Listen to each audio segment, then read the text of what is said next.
পৃথিবীতে এত বেমার হওয়ার পিছনে অনেক উৎস আছে, যা আজকের ভিডিওয় এমন 3টি উৎসর কথা তুলে ধরবো যেগুলোর কারণে আমরা অধিকাংশ মানুষ বেমারের সাথে ভুগতাছি। এর মধ্যে 1 নম্বর হচ্ছে অস্বাস্থ্যকর খাদ্য। দেখেন, আজ ছোটো থেকে আরম্ভ করে বৃদ্ধ বয়স পর্যন্ত সবাই অস্বাস্থ্যকর খাদ্য গ্রহণ করতেছে। এর ফলে আমাদের শরীর পরে নানান ধরনের ক্ষতির দিকে চলে যাচ্ছে বা বেমারের কারণ হয়ে দাঁড়াচ্ছে।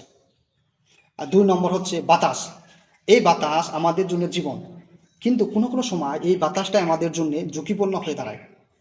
কারণগুলো হচ্ছে, আমরা যখন কোনো কিছু আগুন দিয়ে পুড়ি, যেগুলো হতে পারে কিতাবপত্র বা গাছগাছনি বা যে কোনো ধরনের জিনিস আমরা পুড়ি, এর ফলে কি হয়, ওইখান থেকে নানান ধরনের গ্যাস রিলিজ হয়।